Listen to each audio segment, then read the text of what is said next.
प्यारे बच्चों नमस्कार। हायर मैथमेटिक्स के इस वीडियो लेक्चर में मैं आपका स्वागत करता हूं और आज के इस वीडियो लेक्चर में हम लोग बात करेंगे आइसोमॉर्फिज्म ऑफ वेक्टर स्पेसेस। तो आइसोमॉर्फिज्म ऑफ वेक्टर स्पेसेस क्या होता है, आइए ज़रा इस चीज़ को समझते हैं। वैसे तो आइसोमॉर्फिज्म की डेफिनेशन आप लोगों ने ग्रुप थ्योरी में पढ़ी है कि कोई भी मैपिंग जो 1-1 हो, ऑन-टू हो और होमोमॉर्फिज्म हो उसको हम लोग आइसोमॉर्फिज्म कहते हैं। तो यही चीज़ सेम यहाँ पर भी है।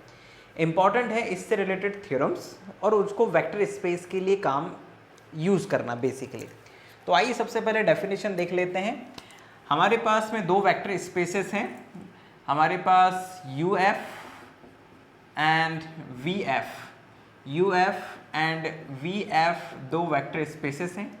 हमने एक लीनियर ट्रांसफॉर्मेशन F डिफाइन किया है जो कि U से V पर है, ठीक है ना।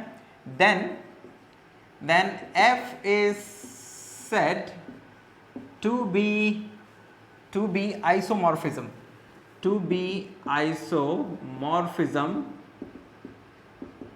if number one F is 1-1। तो F is 1-1 का क्या मतलब होता है?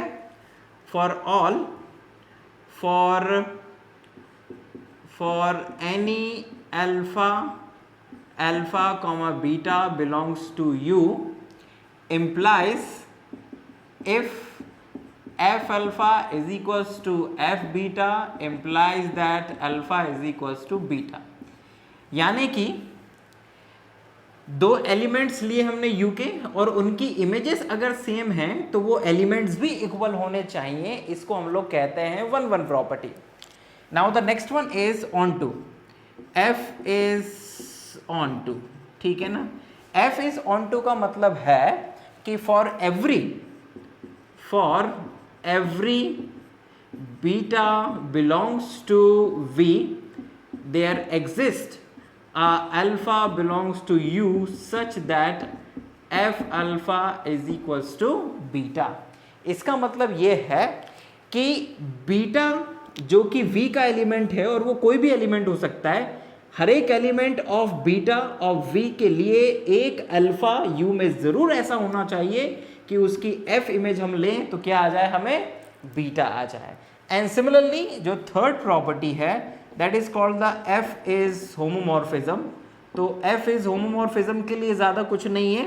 For any alpha beta belongs to U and scalars A, B belongs to F। अगर आप F A alpha plus B beta की F इमेज लें तो ये बराबर आनी चाहिए F A F alpha plus B F beta.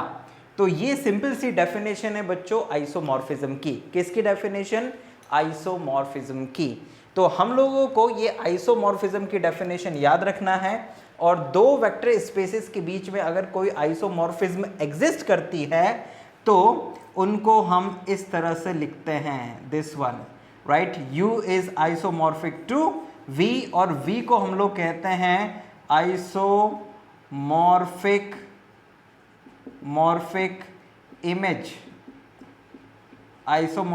Image of U, ठीक है ना।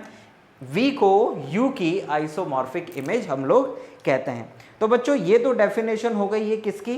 वेक्टर स्पेस में आइसोमॉर्फिज्म की। और अब हम लोग आगे बढ़ेंगे और आइसोमॉर्फिज्म से रिलेटेड एक इंपॉर्टेंट थ्योरम है, उस थ्योरम को देखेंगे। तो आइए आइसोमॉर्फिज्म की इस डेफिनेशन को समझने के बाद में हम लोग आ जाते हैं किसके ऊपर? थ्योरम के ऊपर। तो let's move to the theorem. Now student, अब आते हैं आइसोमॉर्फिज्म के इस इंपॉर्टेंट थ्योरम के ऊपर। थ्योरम हमसे ये कहता है कि two finite dimensional vector spaces on same field are isomorphic if and only if they are of same dimension. मतलब कि दो वेक्टर स्पेसेस जो एक ही फील्ड के ऊपर डिफाइन हैं वो दोनों आपस में आइसोमॉर्फिक होंगे यदि उनका डायमेंशन सेम हो। सो डायमेंशन अगर सेम है तो दोनों आइसोमॉर्फिक होंगे। फील्ड सेम होना चाहिए दोनों के लिए, रियल है तो रियल, कॉम्प्लेक्स है तो कॉम्प्लेक्स। और अगर दोनों आइसोमॉर्फिक हैं तो उनका डायमेंशन सेम होगा। ये हम लोगों को बेसिकली प्रूफ करना है। सो अब आइए इसको हम लोग वन बाय वन स्टेप में प्रूफ करते हैं। पहले हम लोग ये दिखाएंगे कि अगर डायमेंशन सेम है तो दोनों जो वेक्टर स्पेसेस हैं वो आइसोमॉर्फिक होंगे, और अगर आइसोमॉर्फिक हैं तो उनका जो डायमेंशन है वो इक्वल होगा। सो लेट्स हम लोग आते हैं, सबसे पहले आते हैं प्रूफ में, और सबसे पहले मान लेते हैं लेट डायमेंशन ऑफ v या u, या पहले ऐसा लिख लेते हैं, let uf and vf are two vector spaces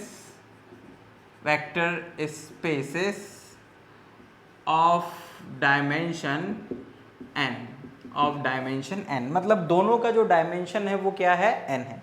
अब अगर दोनों का डायमेंशन n है तो दोनों के लिए बेसिस भी होगा जरूर, ठीक है ना। Let s is equals to alpha 1 alpha 2 dash dash alpha n and s dash is equals to beta 1 comma beta 2 dash dash beta n are basis of u and v respectively, ठीक है ना, respectively। so now respectively ये तो हो गया क्या, हमने दोनों का डायमेंशन सेम मान लिए तो दोनों के लिए बेसिस होंगे, ठीक है, दोनों के लिए बेसिस भी हम लोगों ने मान लिए। अब इसके बाद में आते हैं, हम लोगों को प्रूफ क्या करना है, अब हम लोगों को प्रूफ करना है कि u और v जो हैं वो दोनों क्या होंगे, आइसोमॉर्फिक होंगे। सो टू शो हम लोगों को दिखाना है, to show uf is isomorphic to what, vf, ये हम लोगों को दिखाना है। तो अब ये दिखाने के लिए इन दोनों के बीच में एक मैपिंग डिफाइन कर लेते हैं, ठीक है ना। let f such that u to v be the mapping, और डिफाइन हम लोग उसको इस तरह से करेंगे, define by f of a alpha 1 a1 alpha 1 a2 alpha 2 plus dash dash an alpha n is equals to a beta 1 plus a1 beta 1 a2 beta 2 plus dash dash an beta n, where a1 alpha 1 a2 alpha 2 plus dash dash an alpha n belongs to u, a unique element, ठीक है ना। मतलब हम लोगों ने क्या करा, एक मैपिंग डिफाइन करी कि भाई अगर हम u का एक एलिमेंट ले, अब u का कोई भी एलिमेंट लेंगे तो वो उसके बेसिस के एलिमेंट्स के लीनियर कॉम्बिनेशन के रूप में व्यक्त किया जा सकेगा। तो हमने ये एक एलिमेंट लिया, उसकी f इमेज ली, तो this is equals to a1 beta 1 plus a2 beta 2 plus dash dash an beta n, ये हम लोगों ने ले लिया, जहां पर ये जो एलिमेंट है ये यूनिक एलिमेंट होगा वेक्टर स्पेस u का, क्योंकि हम जानते हैं कि अगर कोई वेक्टर स्पेस फाइनाइट डायमेंशनल है और उसका कोई बेसिस है तो उसके हर एक एलिमेंट को उस बेसिस के लीनियर कॉम्बिनेशन के रूप में लिखा जा सकता है, और ये रिप्रेजेंटेशन यूनिक होता है। तो क्लियरली ये जो मैपिंग होगी ये वेल डिफाइन होगी, क्लियरली स्पष्टता, clearly f is well defined, तो f ये जो है ये एक वेल डिफाइंड मैपिंग है। अब इसको आइसोमॉर्फिक दिखाने के लिए हम लोगों को क्या दिखाना होगा, हमें तीन चीज़ें दिखानी होगी कि f11 है, ऑन टू है और होमोमॉर्फिज्म है या लीनियर ट्रांसफॉर्मेशन है। तो सबसे पहले आते हैं अपन लोग कहाँ पर, f इज 11। तो f इज 11 के लिए हमको क्या करना पड़ेगा, हम लोगों को दो एलिमेंट्स लेने पड़ेंगे, किसके, u के, और उनकी f इमेजेस को हमें क्या दिखाना पड़ेगा, इक्वल दिखाना पड़ेगा। तो आइए हम लोग दो एलिमेंट्स ले लेते हैं, पहले u के। Alpha comma beta belongs to U and alpha is equals to a1 alpha 1 a2 alpha 2 plus dash dash an alpha n, ठीक है ना। और दूसरा ले लेते हैं beta, this beta is equals to b1 alpha 1 b2 alpha 2 plus dash dash bn alpha n, ठीक है ना। तो ये दो हमने एलिमेंट्स ले लिए और अल्फा बीटा, और उनको u में अल्फास के लीनियर कॉम्बिनेशन के रूप में लिख भी दिया गया है, ठीक है। अब 1 1 दिखाने के लिए क्या करते हैं, let f alpha is equals to f beta. So f alpha is equals to f beta का मतलब क्या है, इसका मतलब ये हुआ कि f of a1 alpha 1 a2 alpha 2 plus dash dash an alpha n is equals to f b1 alpha 1 plus b2 alpha 2 plus dash dash bn alpha n, ये इसके बराबर होगा। अब हमने जो लीनियर ट्रांसफॉर्मेशन डिफाइन किया था उसके अकॉर्डिंग ये जो एलिमेंट है f of this one is equals to क्या आ जाएगा, this is a1 beta 1 a2 beta 2 plus dash dash an beta n and this is equals to b1 beta 1 plus b2 beta 2 plus dash dash bn beta n, ठीक, ये आ जाएगा। इस सबको उठा के लेफ्ट हैंड साइड में लाएंगे और बीटास को कॉमन लेंगे तो ये आ जाएगा a1 minus b1 beta 1 plus a2 minus b2 beta 2 plus dash dash an minus bn minus bn beta n is equals to 0। अब क्योंकि ये जो बीटा 1 है, बीटा 2 है, बीटा n है, ये v का बेसिस है तो ये लीनियरली इंडिपेंडेंट भी होगा। और अगर ये लीनियरली इंडिपेंडेंट है तो इसका मतलब इनको आपस में क्या होना पड़ेगा, सभी को 0 होना पड़ेगा। और जैसे ही आप इनको 0 करेंगे तो इसका मतलब a1 is equals to b1 a2 is equals to b2, एक लाइन बीच में आप जोड़ लीजिएगा, और an is equals to bn। तो अगर आप ये कह रहे हैं कि a1 b1 a2 b2 ये सब आपस में इक्वल हैं, तो इसका मतलब ये हुआ कि ये दोनों एलिमेंट अलग अलग नहीं है, एक ही हैं। So it means that, so this implies that if f alpha is equals to f beta, तो इसका मतलब है, हाँ, f alpha is equals to f beta, तो इसका मतलब ये है कि अल्फा और बीटा आपस में इक्वल होंगे। तो ये आपने पहली चीज दिखाई कि जो लीनियर जो मैपिंग है वो वास्तव में क्या है, 1-1 मैपिंग है। अब इसको ऑन टू दिखाते हैं। ऑन टू, तो नंबर 2 ऑन टू दिखाने के लिए क्या करेंगे, f इज ऑन टू। तो इसमें तो आपको बस लैंग्वेज लिखनी है, क्या, लेट एनी बीटा, ये बिल्कुल इसको इस तरह से ले लेते हैं, एनी सिंस, यहां पर इसमें लैंग्वेज में लिखिएगा since, for every element a1 beta 1 a2 beta 2 plus dash dash an beta n belongs to v, there exists a unique element a1 alpha 1 dash dash an alpha n belongs to u such that f of a1 alpha 1 a2 alpha 2 plus dash dash an alpha n is equals to a1 beta 1 plus dash dash an beta n। तो इस तरह से इस element की जो f image है वो क्या होगी, ये होगी। और हर एक एलिमेंट जो आपके पास v में है उसके लिए कोई ना कोई एलिमेंट आपको u में जरूर मिल जाएगा। तो यहां पर इसका मतलब हुआ, this implies that f is onto. तो इसका मतलब ये हुआ कि जो f है वो एक ऑन टू मैपिंग है। तो इस तरह से आइसोमॉर्फिज्म दिखाने की कड़ी में आप लोग दो चीज़ें दिखा चुके हैं कि f11 है और f ऑन टू है। अब दिखाएंगे हम लोग कि f लीनियर ट्रांसफॉर्मेशन है या होमोमॉर्फिज्म है। उसके लिए हमें ये वाली चीज़ मिटानी होगी और आई होप कि आप लोगों ने ये चीज़ समझ भी ली होगी और नोट भी कर लिया होगा। हम लोगों ने क्या करना, सबसे पहले दोनों के डायमेंशन इक्वल माने, दोनों के बेसिस ले लिए, आइसोमॉर्फिक दिखाने के लिए हमने एक मैपिंग डिफाइन करी और उस तरह से हमने उसको डिफाइन करा।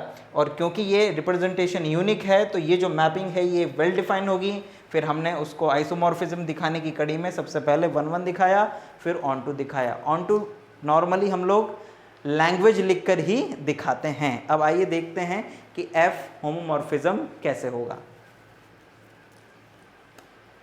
ना बच्चों, अब हम लोग दिखाएंगे कि f जो है वो होमोमॉर्फिज्म है। और होमोमॉर्फिज्म दिखाने के लिए आपको पता ही है कि 2 एलिमेंट्स हमें लेने हैं, किसके, u के, उनका लीनियर कॉम्बिनेशन बनाना है a और b के साथ में, और फिर दिखा देना है कि this is equals to a f alpha और f plus f a b f beta.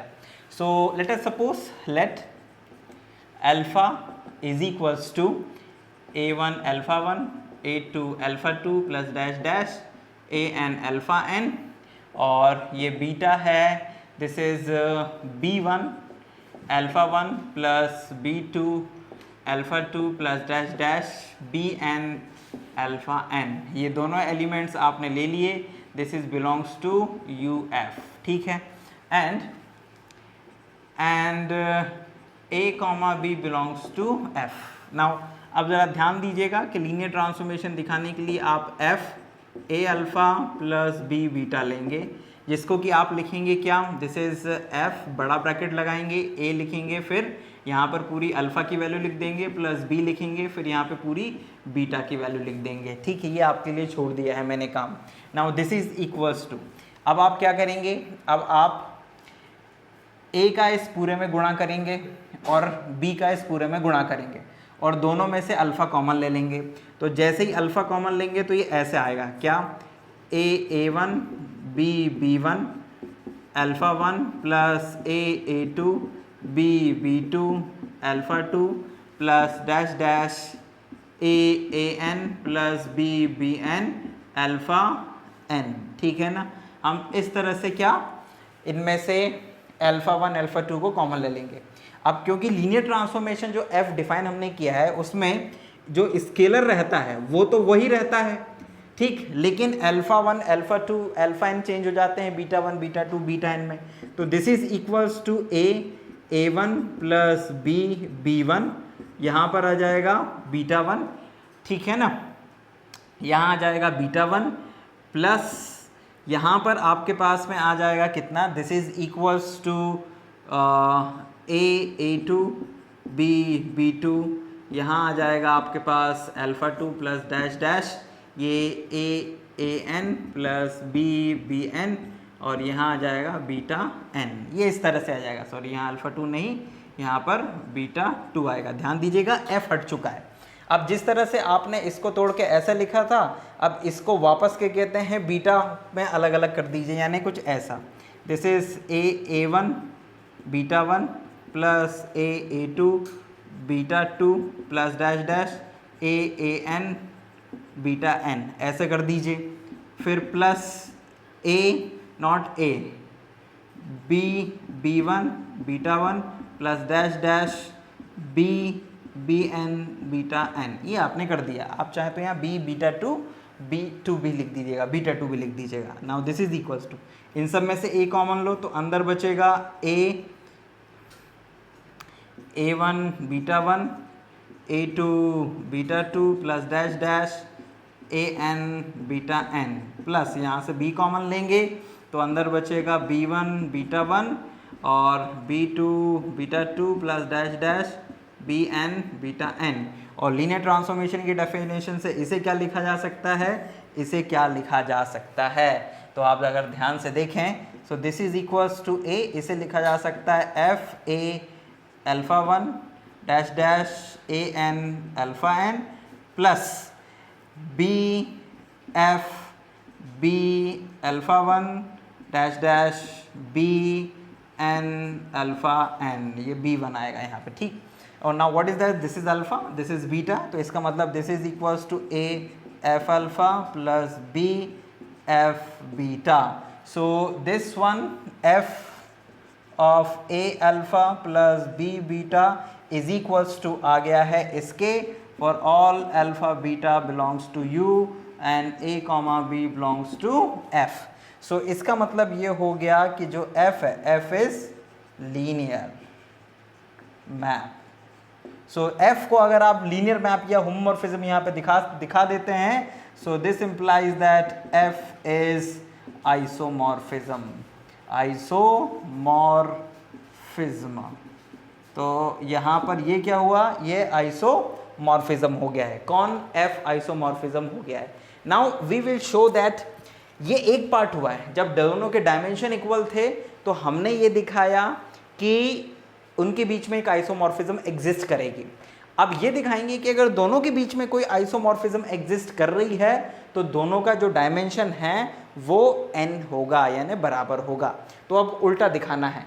तो ये आई थिंक आपको समझ में आ गया होगा कि कैसे दोनों के बीच में एक लीनियर ट्रांसफॉर्मेशन को हमें दिखाना है, यानी f लीनियर है, ये हमको कैसे दिखाना है। Now we are moving to the converse part. Now बच्चों अब करते हैं इसका कन्वर्ट्स वाला पार्ट। तो कन्वर्ट्स वाला पार्ट कैसे होगा समझिएगा ज़रा, कन्वर्ट्स, ठीक।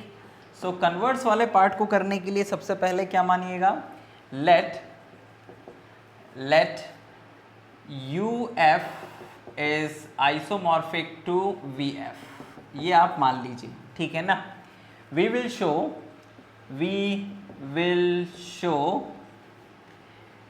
Show dimension of U is equals to dimension of V। ये हम लोग दिखाएंगे कि दोनों के डायमेंशन इक्वल हैं। हम शुरुआत करेंगे यहाँ से बच्चों, let dimension of U is equals to n and S is equals to alpha 1 comma alpha 2 dash dash alpha n is its basis. और जो अल्फा 1 से लेकर अल्फा n है उसका बेसिस है, तो डेफिनेटली ये लीनियरली इंडिपेंडेंट भी होगा और उसको जनरेट भी करेगा, ठीक है। अब हम ये दिखाएंगे कि जो V है उसका डायमेंशन भी m है, कितना n है, सॉरी, उसका डायमेंशन भी n है। So since U and V are isomorphic,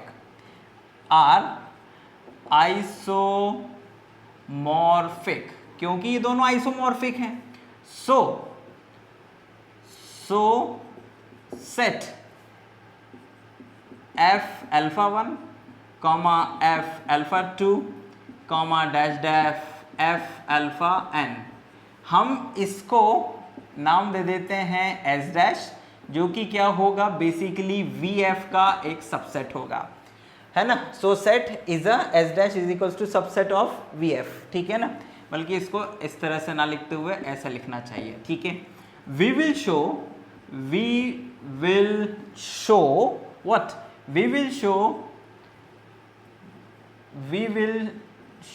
S dash is linearly independent and LS dash is equals to V, ठीक। अगर हम ये दिखाना चाहते हैं कि VF का डायमेंशन भी n है तो हमें ये दिखाना पड़ेगा कि उसके बेसिस में n एलिमेंट्स हैं। तो हमने एक बेसिस तो बनाया, क्योंकि जो f था, जो इनके बीच में होमोमॉर्फिज्म था वो, जो इनके बीच में आइसोमॉर्फिज्म था वो 1 1 और ऑन टू है। तो इसका मतलब ये हुआ कि इस S जो कि U का बेसिस है उसकी जब हम लोग इमेज लेंगे तो हमें एक ऐसा वेक्टर्स का सेट मिलेगा। हम ये दिखा देते हैं कि ये जो वेक्टर का सेट है ये VF को क्या कर रहा है, जनरेट कर रहा है, मतलब उसके लिए बेसिस है। तो दो चीज़ें दिखानी पड़ेगी कि वो लीनियरली इंडिपेंडेंट है और वो क्या है, V को जनरेट कर रहा है। तो लीनियरली इंडिपेंडेंट दिखाने के लिए आप क्या करोगे भाई, इसको लीनियरली इंडिपेंडेंट दिखाने के लिए इसका लीनियर कॉम्बिनेशन ले लोगे, किसके साथ में, स्केलर्स के साथ में।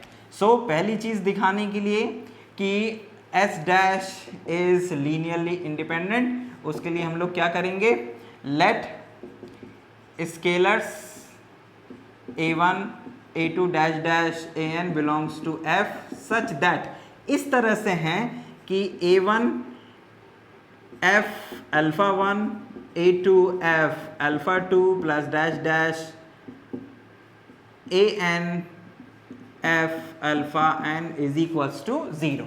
मतलब हमने इसके एलिमेंट्स का लीनियर कॉम्बिनेशन लिया और उसको इक्वल टू 0 कर दिया।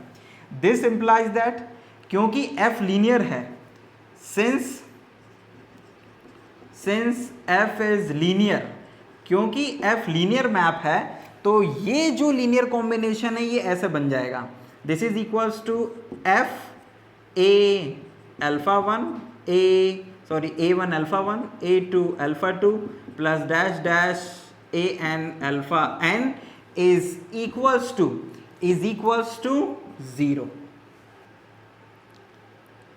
तो ये जो एलिमेंट है बेसिकली ये आइडेंटिटी एलिमेंट है किसका, this is the identity element of V, क्योंकि किसी भी एलिमेंट की f इमेज अगर आप लेंगे तो बेसिकली वो V का एलिमेंट होगा, और V का जो आइडेंटिटी एलिमेंट है नॉर्मली हम उसको 0 डैश से डिनोट करते हैं। So this is the element of V and this is equals to 0 dash. और आपको याद होगा लीनियर ट्रांसफॉर्मेशन की प्रॉपर्टीज आप लोगों ने जब पहला लेक्चर पढ़ा था लीनियर ट्रांसफॉर्मेशन का, तो उसमें आप लोगों ने ये देखा था कि f0 इज इक्वल्स टू होता है 0 डैश, ये आपने पढ़ा था। Since f0 is equals to 0 dash, f is linear property से, ठीक है ना, because f is linear. So ये लीनियर ट्रांसफॉर्मेशन की प्रॉपर्टीज में आपने पढ़ रखा है। तो इसका मतलब ये हुआ कि this one is equals to f0, तो इसका मतलब ये हुआ कि a1 alpha 1 a2 alpha 2 plus dash dash an alpha n is equals to 0। तो अब आप कैसे कह देंगे कि ये जो अंदर वाला एलिमेंट है ये 0 के इक्वल होगा? वो इसलिए इक्वल होगा बिकॉज f इज 1 1। ध्यान दीजिएगा, आपने पहले लीनियर की प्रॉपर्टी यूज करी, अब f को कहा कि ये 1 1 है, इसलिए ये जो एलिमेंट है अंदर वाला ये 0 के इक्वल होगा। और अगर आप ये कह रहे हैं कि a1 alpha 1 plus a2 alpha 2 plus an alpha n is equals to 0, तो इसका मतलब ये है कि a1 is equals to a2 is equals to dash dash an is equals to 0 since alpha 1 alpha 2 dash dash alpha n are linearly independent. क्योंकि ये basis है तो ये लीनियरली क्या होगा, इंडिपेंडेंट होगा। समझ आया कि नहीं आया? तो इसका मतलब ये हुआ कि जैसे ही आप इन स्केलर्स को 0 कह देते हो तो इसका मतलब ये एलिमेंट लीनियरली इंडिपेंडेंट हो जाता है। तो इसका मतलब ये हो गया कि S dash is linearly independent, वो रैखिकता स्वतंत्र होगा। सो अगर S डैश लीनियरली इंडिपेंडेंट है तो एक काम हो गया अपना। अब दूसरा काम यह है कि हमें ये दिखाना है कि V के प्रत्येक एलिमेंट को इनके लीनियर कॉम्बिनेशन के रूप में लिखा जा सकता है। तो इसके लिए क्या करोगे आप? इसके लिए बहुत ही आसान सा काम है। आप ये दिखाने के लिए कि वो उसको जनरेट करता है कौन, S dash, LS dash is equals to V, ये हम लोगों को दिखाना है। तो आप क्या करो, लेट नाउ अब हम लोगों को ये दिखाना है कि जो S डैश है वो V को जनरेट कर रहा है। तो इसके लिए क्या करेंगे, इसका मतलब ये है कि इस V के प्रत्येक एलिमेंट को S डैश के एलिमेंट्स के लीनियर कॉम्बिनेशन के रूप में व्यक्त किया जा सकता है। तो इसके लिए हम लोग क्या करेंगे, एक एलिमेंट लेते हैं, let any beta belongs to V, let any beta belongs to V since U is isomorphic to V, दोनों आइसोमॉर्फिक हैं, so there exists a alpha belongs to U such that F alpha is equals to beta. मतलब कि क्योंकि भाई ये isomorphic है और कोई एलिमेंट बीटा V के अंदर है तो एक अल्फा जरूर U के अंदर होगा कि F alpha is equals to beta हो जाए। अब जरा ध्यान दीजिएगा, सिंस भाई U का तो बेसिस है और अल्फा को उस बेसिस के लीनियर कॉम्बिनेशन के रूप में भी लिख सकते हैं, तो हम इसको ऐसे लिखेंगे, since alpha is equals to C1 alpha 1 C2 alpha 2 plus dash dash Cn alpha n for unique C1 C2 dash dash belongs to F। मतलब कि ये किसी खास स्केलर्स के लिए ये जो लीनियर कॉम्बिनेशन है ये अल्फा के इक्वल होगा, किसके, अल्फा के इक्वल होगा, और क्योंकि भाई बेसिस उसका अल्फा 1 अल्फा 2 अल्फा n है तो उन्हीं का लीनियर कॉम्बिनेशन बनेगा।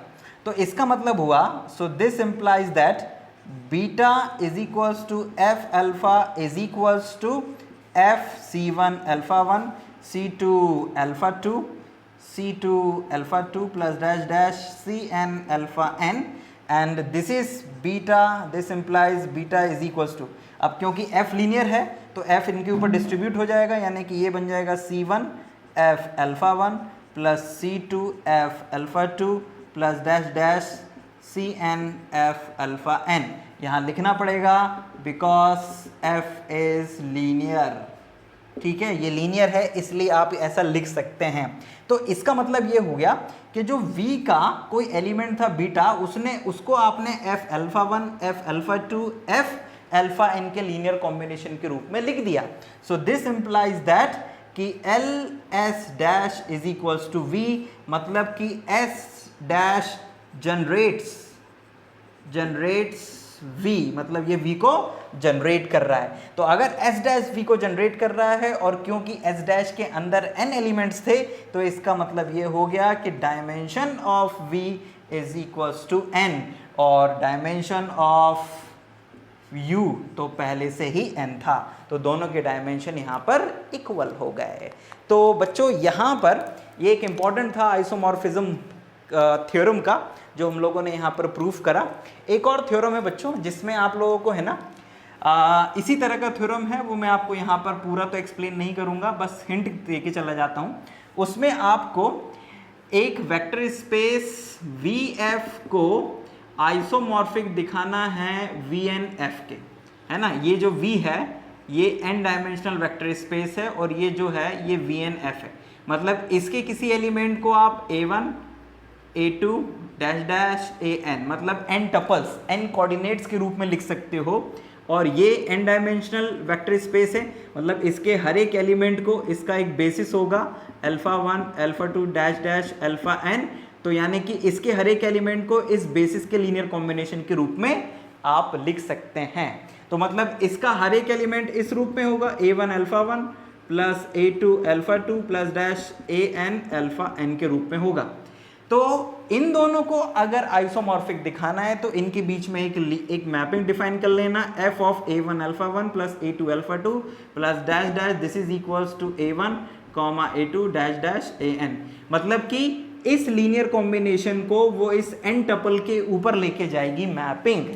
इस तरह की मैपिंग डिफाइन कर लेना और दिखा देना कि ये जो मैपिंग है ये वेल डिफाइन है, 1-1 है, ऑन टू है और लीनियर है। ये तीनों चीज़ें आप इस मैपिंग के लिए दिखा देंगे तो ये प्रूफ हो जाएगा कि VF जो कि n डायमेंशनल वेक्टर स्पेस है वो आइसोमॉर्फिक होगा VNF मतलब जिसका एलिमेंट n टपल के फॉर्म में हो। सिंपल सी बात है, यानी n डायमेंशनल स्पेस है ये एक तरह से। तो इस तरह से इन दो थ्योरम्स को हम लोगों ने यहाँ पर डिस्कस किया। तो आइसोमॉर्फिज्म में ये दो इम्पॉर्टेंट थ्योरम्स हैं। आने वाले लेक्चर में हम लोग fundamental theorem of vector homomorphism के ऊपर बात करेंगे। वहाँ पर लगभग हम लोगों को ये मान के चलिए दो थ्योरम्स करने हैं छोटे छोटे। एक तो फंडामेंटल थ्योरम ऑफ होमोमॉर्फिज्म जो बड़ा है, लेकिन एक छोटा थ्योरम उसके पहले हमको करना पड़ेगा। एंड देन इसके बाद में हो सका अगर समय रहा तो उसी में ही हम कुछ और होमोमॉर्फिज्म के एग्जाम्पल्स लेंगे और होमोमॉर्फिज्म वाले टॉपिक को फिनिश करेंगे। देन इसके बाद में फिर हमें matrix representation of any linear transformation पढ़ना है जो आगे कंटिन्यू होगा। तो काफ़ी लंबा यूनिट है ये लीनियर ट्रांसफॉर्मेशन वाला, क्योंकि इसमें काफ़ी कुछ और भी बचा हुआ है। सो इसको कंटिन्यू रखेंगे और आगे बढ़ेंगे धीरे धीरे। सो आई होप कि ये लेक्चर आपके लिए लाभदायक हुआ होगा और आपको समझ में आया होगा। अगर कोई डाउट या क्वेरी आती है तो आप ईमेल के माध्यम से हमसे पूछ सकते हैं। हम जल्दी नेक्स्ट वीडियो में फिर आपके सामने नए टॉपिक के साथ उपस्थित होंगे। तब तक के लिए बहुत बहुत धन्यवाद। जय हिंद, वंदे मातरम।